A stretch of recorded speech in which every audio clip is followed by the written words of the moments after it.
Hey friends, this is Curtis, and this is a special day for me because it's hopefully one in a long line of cutting tool tech videos that we're going to do. And I have chosen the subject of all the variables involved that you have to consider before you take the first cut. You've got inches per rev, inches per minute, inches per tooth, surface footage, RPM, depth of cut, all these other variables you have to look at. So many people will look at that and go, well, where do I start? And this video is going to address that question. And it's going to be a little longer than I thought because we're going to go down the rabbit hole to a subject heavily related to tool failure, because there's one of those factors in that list I gave you that matters a whole lot. And so I'm going to, bear with me, I'm going to tie all this back in at the end and hopefully bring it to a conclusion where a light will come on and you'll say, oh, I got it now. So I'm also planning to put a PDF cheat sheet on the website that you can download and stick to the wall or the side of your machine, or just take a look at it and kind of see how all that works. So I'm going to let these boys go. Give me just a second and I'll grab a couple of tools to use in the demo and we'll get started. Hey guys, I'm back in the shop now and I've gathered a tool and a couple of teaching aids. So look over my shoulder and let's get started. Okay, so you're about to use your lathe to turn some material and you don't know where to start because you've got all these variables: inches per rev, inches per minute, inches per tooth, surface feet per minute, depth of cut, and RPM. Which one to start with? Well, I'm just going to tell you straight up, it's this one right here, surface feet per minute. So how do you know the surface feet per minute that you should use?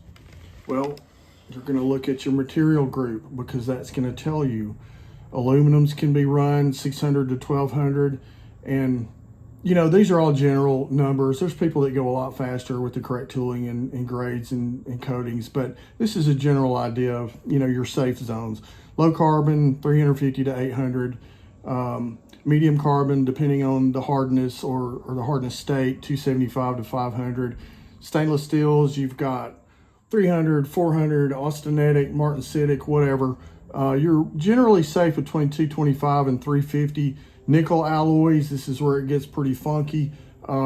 They like to hold their heat and they like to generate heat because of the chrome and the nickel content. So you're looking at 125 to 200 on those. And then everybody's favorite, titaniums.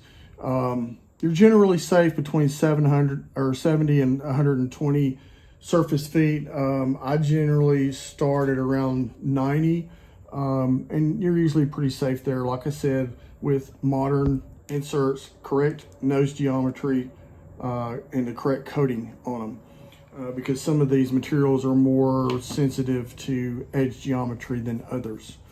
So let's skip ahead.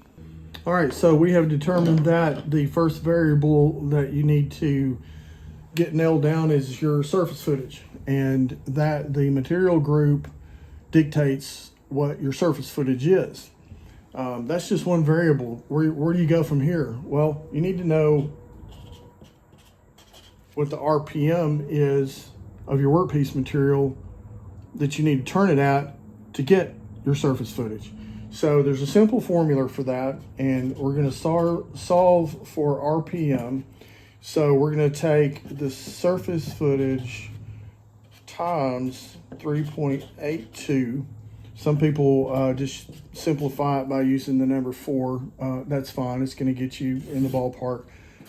Anyway, you take the surface footage times 3.82, whatever that comes out to be, and you divide by the workpiece diameter.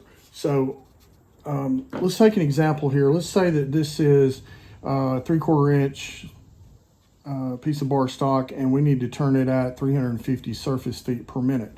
So if we plug that in to this formula and say 350 times 3.82 divided by 0.750, which is 3/4, then we're going to come out with 1780 RPM. So check this out. It gets really interesting. For the sake of illustration, we're going to call this a 1/2 inch piece of bar stock. So we still, it's still the same material. So we're still going to turn it at the same surface footage, but the diameter difference is going to come out with a result in a different RPM. So let's do this.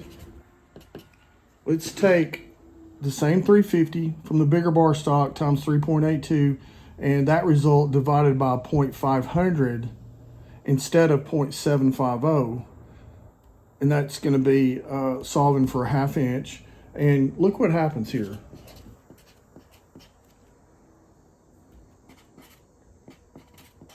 Check that out.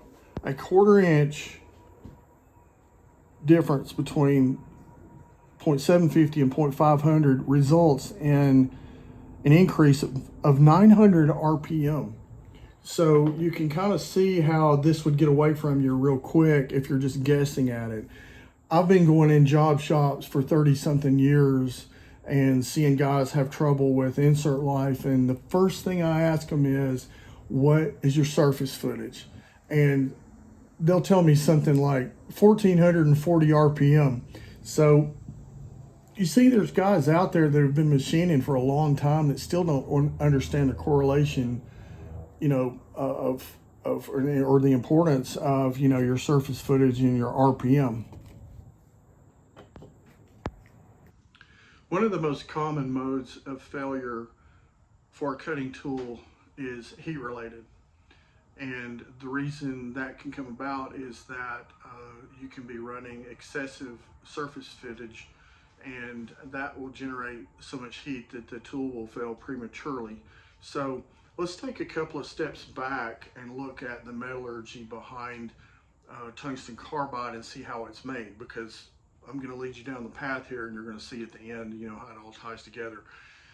So the way to make a carbide cutting tool is they take a material called ammonium paratungstate, which is tungsten in its raw form, and they make it into tungsten carbide, which is a powder, and they mix it with cobalt, and they press it under immense heat and pressure, and it basically makes the cobalt melt and spread through the powder and become a glue or a binder, and that's what holds the carbide together, and that's why it's called cemented carbide.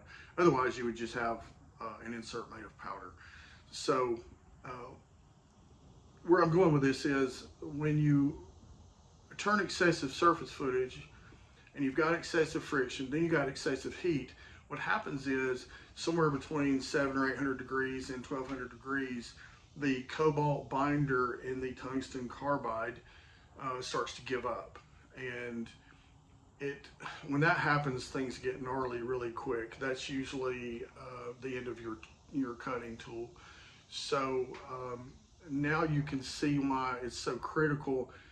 In fact, there's been studies that have shown that a 20% reduction in surface footage can give you a 60% increase in tool life.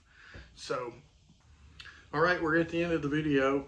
I hope this helps you understand what surface footage is and how important it is.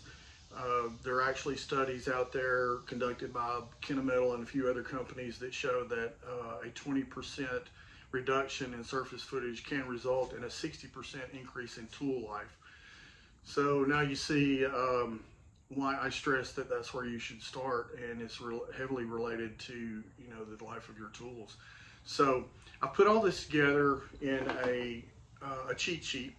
There's a link below the video, and the link goes to a downloadable PDF that you can print out and stick on your machine or on the wall. But basically it's a chart where you've got your tool diameter down here on the side, and at the top you got your surface footage, and when you follow those down, it'll bring you to the correct box that's going to show you the RPM to turn that workpiece at to get the surface footage that you need.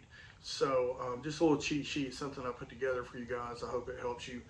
This is my first video. Hopefully there'll be a lot more of these. As you can tell, I'm not really into video production. I just like the nuts and bolts of mechanics of why things work and how they work. So please hit the like and subscribe button. I would surely appreciate it.